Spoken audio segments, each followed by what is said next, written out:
We are all active participants in an ongoing worldwide war. No matter if the level you're at as a student, even if you're learning after you have left the institution of school itself, there is a war on our focus and our attention. And I myself, I'm still fighting this war as valiantly as I can. I have seen many brethren fall in battle. There have been many fatalities. But the hope of this podcast episode is to show that we can triumph, we can overcome, we can defeat this enemy at our door, the perilous plague of procrastination. When I see that intro, like an out of an action movie. But it is serious because we all have fallen victim. And then, we feel bad for ourselves. We know we should be doing more. We should be being more productive. But procrastination always seems to be that thorn in our side, that serpent at our feet that always gets us caught up. So the hope of this episode is to show what procrastination actually is. How can we actually reframe or restructure how we approach procrastination so that we eventually could be productive. Something that we're going to, dive deeper into in a further podcast episode or in further trainings within our course as well. So we first have to get clear on what the enemy is. If we don't know what the enemy is, what battle we're fighting, we are no good. I can tell you first what procrastination is not.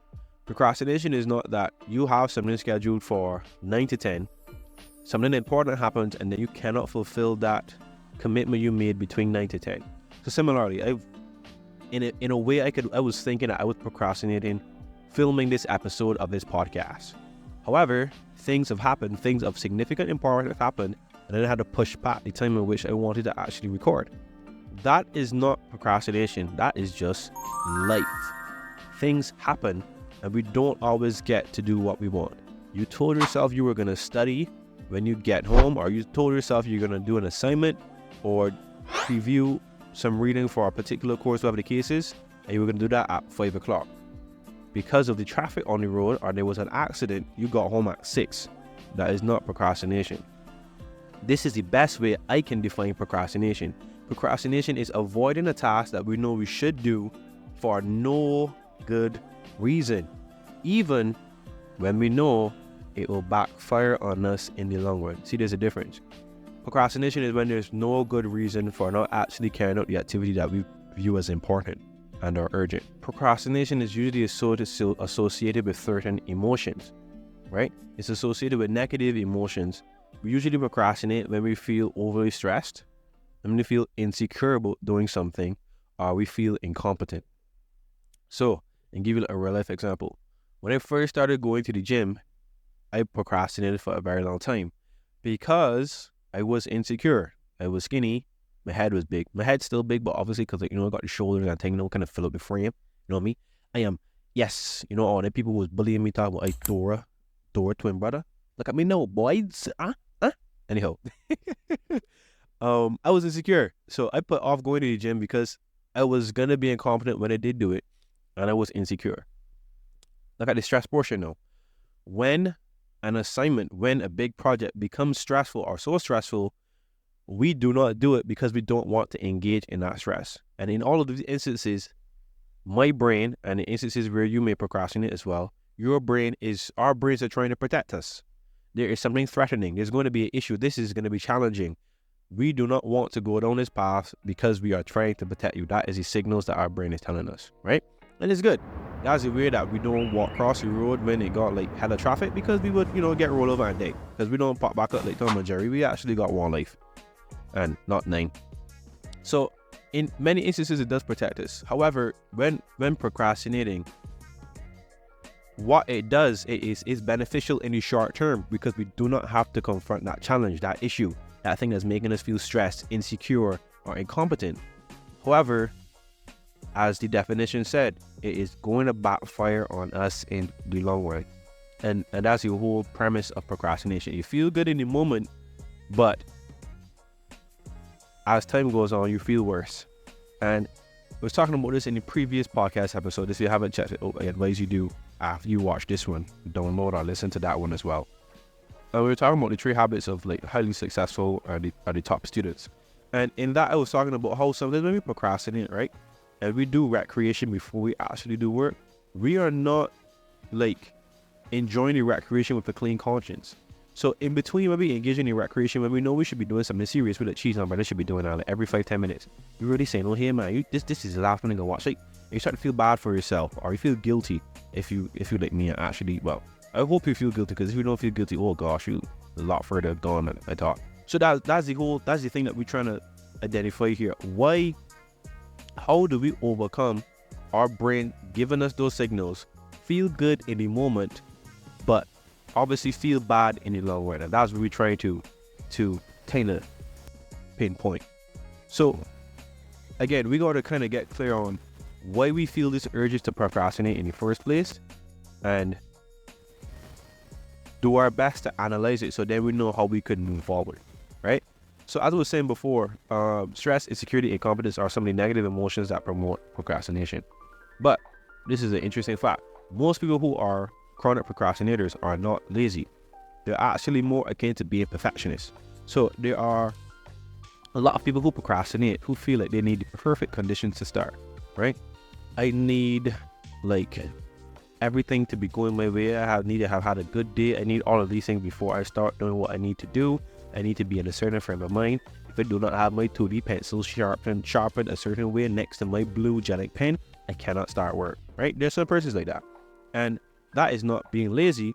That is you being such a perfectionist. You care so much about how you want to approach this thing that is actually stopping you from doing it in the first place, right? So it's not that they don't care a little. They actually care like too much, right? I think I'll give you an example of myself. So for example, when I started thinking that I needed to start a podcast, I needed the best mic, I needed the best lighting, I needed all of the best equipment before I even recorded an episode. I was like, yo, like, mama, what are you doing all this? Mama, like, it doesn't take that much to get started, but that's what our brain is telling us. That's something that we need to feel comfortable to go ahead, right? I'm recording this from like what? Samsung A23. Like at first I was looking at this camera like hella dodgy, and my mic like ain't all of that good, but like, you know, that is a part of my brain that was telling me I care too much. That was telling me like you need all these things. I was caring too much about how I wanted to present this and how I wanted to convey my message that I didn't even start thinking about the message that I wanted to give to you. And I can tell you what is the key. In instances where we know we should have done something, right, and we did not do it for no good reason. Again, there's a difference. For no good reason, we have this tendency to be harsh on ourselves. Why am I so sucky? Why am I not productive? Why do I always do this to myself? And that is also feeds back into the negative emotion of stress, kind of viewing yourself, belittling yourself, viewing yourself from lower than you actually are. That actually feeds into this whole cycle of procrastination, because you procrastinate, then you feel bad about procrastinating. That shows you that you are incompetent. That increases your stress, which leads to you procrastinating more in the future. So the only way you can break the cycle is to forgive yourself. Yes, you did not get out and study as you said that you wanted to do. You went and take game. All right. When you came home, you know this was a game plan. You going to tend to things that you need to do around your house, and then you're gonna study yourself and you can review some notes at some way. It didn't happen. One of your friends called and you was on the phone for an hour, or you had to tend to family, or again, you may be a part-time student and you, instead of going to do work, you passed up because you were so tired, right? But this is in the past and you can't do anything about it. The only thing you can do is acknowledge it, forgive yourself for not engaging in the activity, and move forward. Because by you being hard on yourself, by you not allowing yourself to be forgiven, you're not going to be able to break the cycle. You're actually perpetuating it. You're actually ensuring that the cycle continues. So the first step is forgive yourself for your past actions and the times that you have actually procrastinated. And that's number one. Right? And it's a big step. Now, going forward, there's some things that we need to identify to see what is your current situation, what is my situation with reference to when, how, why do I procrastinate. So first, what is necessary is some self-awareness. You need to be honest about when do you procrastinate. Because obviously we don't procrastinate when we watch YouTube, or going scrolling on TikTok or IG, or when we go in and watch my favorite TV show, we don't. So when do we procrastinate? Is it that we procrastinate all the time when studying in general? Or is it that these two courses, these two subjects that I have, I distaste so much that those are the ones that I procrastinate? But the subject that I love to death is the one that I am so excited to do all the time. You see Spanish? I love Spanish. It's not me because I actually don't like Spanish. I'm a French. You know, je parle un petit français. Pourquoi? Ah, ça va. Oui, oui, oui, oui, oui. You know, just a little flex. Right, but we gotta see where we do procrastinate in the first place, right? And for me, I've realized that when I feel incompetent, when I feel like I do not have all the requisite skills, I can't do something to like the utmost level, then is when I procrastinate doing it. And that's how I know that is what I need to tackle. So when do you personally procrastinate? Find a way, journal it down, write it down somewhere, and mull it over. It's not something that could come to you just in like 2-5 minutes, but actually think about what circumstances in what environments do you always find yourself procrastinating in the first place, okay? So what emotions cause me to procrastinate? I was just honest. Mine is usually a sense of incompetence or insecurity.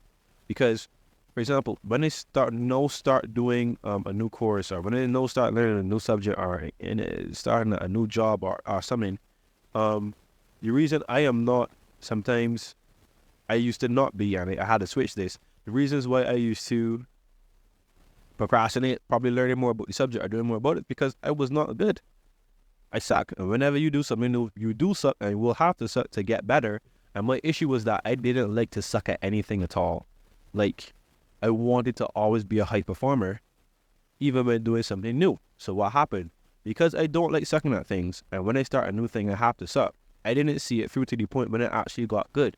I would always stop at level 1 of like being good at the skill. So identify what that is for you. What negative emotions are pushing you to procrastinate, right? We want to know what those are as well. And finally, what are the excuses you have, right? I don't have enough time, which we, again, in previous podcast episodes and in the course we get into, so you go and check that out, which is a big lie. We all have a lot of limiting beliefs. Don't mean to go a whole rabbit hole, but probably add that to your list of episodes you want to watch, the one about limiting beliefs. I don't have enough time. I am not smart enough. Like, for me, I thought I didn't have enough resources to start a podcast. Matter of fact, I do. Probably I have more resources than I need to know, because you just need your phone in a lot of instances. Anyhow. But we all have excuses, things that we know that are not true, that we're just telling ourselves to make ourselves feel nice and comfy and comfortable, to be like, yeah, that's not why you're doing it. Well, write those down. I write those down, all of them, and just go through them intently to figure out how you know they are not true. Like, you gotta confront yourself. And if you're really serious about not wanting to procrastinate in the future, it's something you gotta do. And it's hard. And I tell you, boy, cheap. Ooh. You know what it's like? It's like, if you do not currently like your body, and you have difficulty, like, with your shirt all passing through the mirror and not looking like what you look like, it's so hard. Like, geez, like, for me, like, when you're younger, my head actually is big. Dang, I am actually skinny. Wow, this hurts. Yes, but that's just the initial pain that is going to start you on the journey, so that when you actually start making changes, it's like, oh yeah, I could do this. So confronting yourself and the excuses you have is kind of the same, and it's really tough. However, it's only tough at the beginning, because after you start overcoming one excuse and then the other, it's kind of like a snowball effect. And then, lo and behold, you're going to the gym 3-4 times a day, and you actually got little meat when you born, big man, and your head doing lots of big. Sorry to get so personal, but yeah. So it's only the beginning. To start any journey, to start in the beginning, there'll be a lot of friction, there'll be a lot of pain in the beginning, until you get the ball rolling, and you get more and more easy as you go along, because you're going to get stronger, you can get more resilient, and you are going to ward off procrastination a lot easier in future. But for now, if you started from the beginning and you procrastinate a lot, it's going to be worse before it gets better, but it's okay. Good. So we talked about forgiving yourself. We talked about figuring out when you do procrastinate, what are the negative emotions, note those down, and what the excuses you have. I just want to add, to those of you who are actually the perfectionist type, that you care too much, there's never going to be a perfect time to start. Like, the perfect time to start Like, you ever heard that quote? The perfect time to plant a tree was like 20 years ago. What's the next best time to plant a tree? Today. Like, yeah, you should have not been procrastinating all of the time that you were, and you should be being productive all this time. But you weren't, and you can't go back and you can't change that. But you can change it now. You can change the present. And now is the best time to take action. Right? And this is how you could do it. Break down whatever you want to do into smaller tasks. When we break down the big tasks we have into smaller tasks, they're more manageable. Then we're more able to take on the next one, right? So for those of us who have a lot of things we want to do, we want to be productive in so many ways as students, that comes in so many different forms. Break down what you want to do into smaller chunks and beat that chunk before you go on to the next thing, because that's when you're going to get momentum. Now, looking at and saying you got a big gargantuan mountain to climb, you just tell yourself, give me 10 steps. You know, you don't want to work out, give me 5 push-ups. Or like it's the same thing that I heard this advice somewhere. For those of you who want, like, and again, we're using the analogy of the gym a lot because that is, as you can tell, somewhat important to me. I remember I got some advice when I was trying to procrastinate and not go to the gym.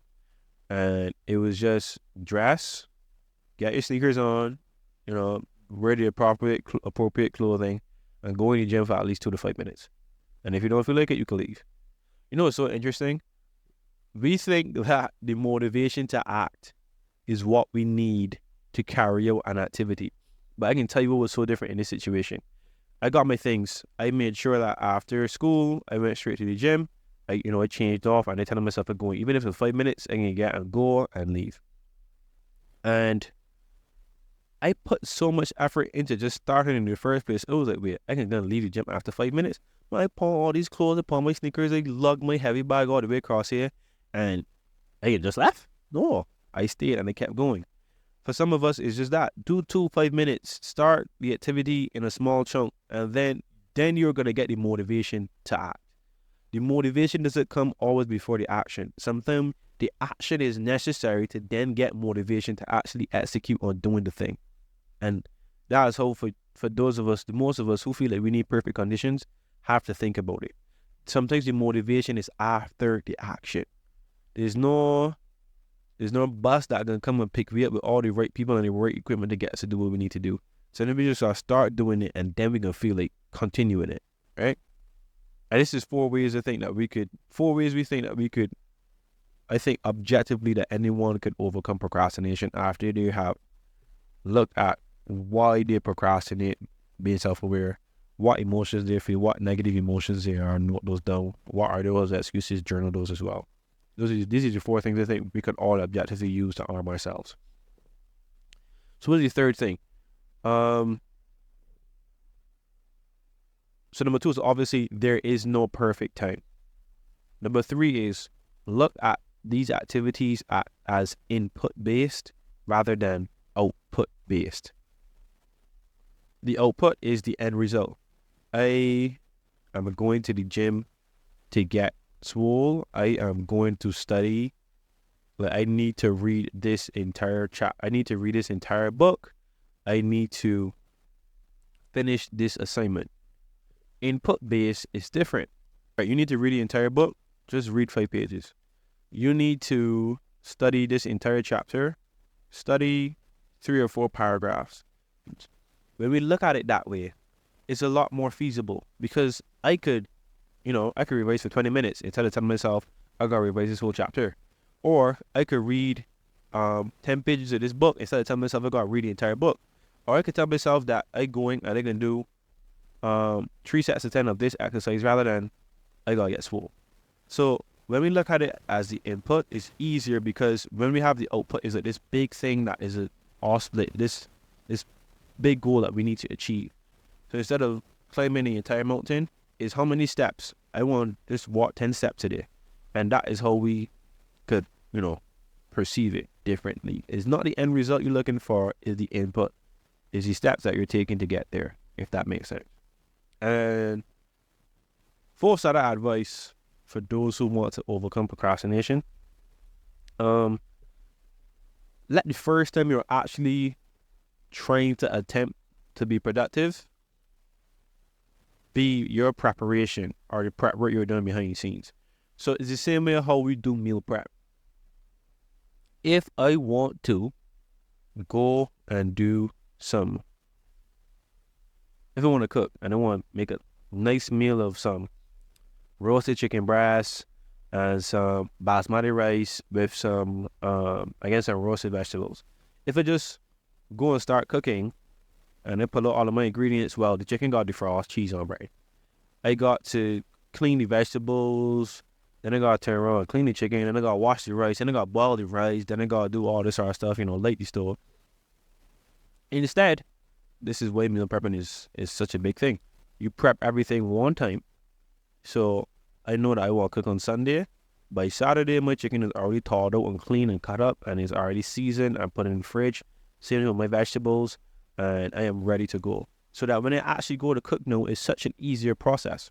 So before you actually want to be productive, sitting down, doing what the activity is of actually progressing to your goals, studying, revising, past paper questions, group study, whatever the case is, working on an assignment, prep before. So use the first session or before then, the first time you actually want to do the thing, just preparing the environment for it or setting things up. So you said, me coming to study here, the first time I start to study, I'm going to get my book. I'm going to make sure it here is clean, it here is tidy. I'm going to think about what I want to revise, what are the questions that I want to do. And if I need to go and find certain research, make sure that I have, that research present. So just the same way how we meal prepping for the actual activity of cooking, prep your surroundings, prep your environment, prep your mind for actually doing the activity. Just don't sit there and try to wing it. Make sure circumstances, the environment, your state of mind is ideal for going ahead with the activity instead of just trying to force it, like shoving like a key in a hole that don't fit and trying to twist it and turn it because you can break the key and break the lock. Make it as smooth a transition as possible. So, for review, procrastination makes us feel good in the moment. It's awesome. It feels sweet. It's relieving. Like I tell you, not going to do an activity I need to do and say, no, I'm going to watch YouTube or going to watch what's going on with the Lakers and my man Braun and AD and Hope, like Torian Prince working out sweet. And we got all these real players. Feel good. However, when I pause the video for a reason or when I get ready to watch the next video and YouTube kind of like giving me that countdown when it giving me what the next video can be, I just be shoot, boy, it should actually be doing something productive. And I just feel bad with myself, right? I don't want you to feel that. I don't want you to feel that. Remember, it's our brains trying to protect us, but we get hurt in the long run. So, figure out when you procrastinate. What are the emotions you have? What are the excuses you have? Write those out. Tell yourself or reason on it. Be honest with yourself. Confront yourself and tell yourself why those things are not true. Forgive yourself, number one. Understand it's never going to be a perfect time to act. There are no perfect conditions on which we are going to have this epiphany and miraculously things are just going to slide into place. No, that doesn't happen. That's not life. Life is very uncertain, and most of the time, because of Murphy's law, what can go wrong will go wrong. So there won't be perfect conditions. Think of things in input rather than output based. Don't think about the result. Think about the work you need to do to actually get to that place and break it down in small segments and do that work over a consistent period of time. Don't think that you got to read the whole book. Just read 5 pages. Okay? Don't think that you have to study for an hour. Just tell yourself you can do 3 questions. Okay? And lastly, your first session when going into something, you don't have to be great. The first session could just be to prep and plan to see how you're going to go ahead. Same way with meal prep, and then cooking is a lot easier. We can do the same thing as students with reference to our environment, our materials, or persons that we have around us. Like, if you got a group study and like the first session is sucky, it's okay because you guys just were able to get on the same schedule, have some idea how you're gonna go forward and how it's gonna look like. We're gonna help each other this way, and then the next one could be better. So think of it like that. And in all of these things, try to be consistent. When we fight procrastination over a day, 2 days, 3 days, 4 days a week, obviously we ain't gonna be productive 24/7, but consistency is key. So if you have been productive for 7 days and you've been kind of getting into a rhythm, it's very important to keep going, because on day 8, day 9, if you don't do it on day 8, that may lead to you not doing it on day 9 and day 10. So if you already had a streak of 10, 20, 30 days, keep it going, because by not doing it the next day is that you're adding to the link in that chain, and all the rest of the links in the chain are made out of metal, and you're making this next link in the chain out of rubber bands. Well, when you try to put the next link on and you pull and you stress on it, it can pop, and you're not going to continue. So keep consistent with all these things, and I'm pretty sure you're going to be in a better position. This stuff that I've learned, this stuff that I'm still learning, I'm still trying to get better at, and I want to be honest and transparent and understanding that we're not going to be productive 24/7, but we know those instances when we should be productive, engaging in that deep work, engaging in those sessions of deep work that we often procrastinate. And that's actually what we consider in the next video, how we could actually be productive. You got a whole productivity equation, we get into some math and thing. You know where it can be cool, it can be fun. But as usual, thank you for listening to the Student Struggles Podcast. As usual, the Student Struggles Podcast is powered by WebLearn, where we want students to achieve more and stress less with our holistic view to academic success. We have a ton of free resources for students at your level. We have our newsletter, which we send on every Saturday with study tips, time management tips, and just information on how to be a better student in all, and how to be better learners, even for those who've left school and still want to learn, to be honest. And we have our free course, the 21 Days Stress-Free Scholar, and that gets in very much in depth to a lot of the important topics that are necessary to be a successful student, to be a successful learner. Goal setting, time management, the entire study process. And because of our holistic approach, we want to make sure that you pay attention to your health too, because if you don't pay attention to you, then everything else is going to suffer, is no importance. So that's what we're doing here. And again, for those of you looking forward to it, kind of keep getting little sneak peeks. Next calendar year, we're opening up a community, and this is going to be our only paid product for the time being. A community where dedicated, like-minded students have a place to foster that need and that motivation and that self-discipline to continue to apply what we talk about every single week over an entire semester, over an entire school year. You're going to be held accountable. It's going to be fun. You're going to be you're going to be doing it with people who are actually dealing with the same challenges you are. 2 free resources. Sign up for the newsletter is in the show notes. You can also check out the free course, which is also in the show notes. We have our paid community is going to be live next calendar year, and there's going to be a short waiting list. We're not going to accept a ton of students. We can probably accept somewhere between 10 and 25 students. So if this information is valuable, join the waiting list. That is also inside the description. Thanks for listening. I hope this has been of some value to you. Whatever has stuck out, make sure you note it. If you need to rewatch or re-listen, do so. The other episodes we have, the other trainings in the course that we have, go check it out.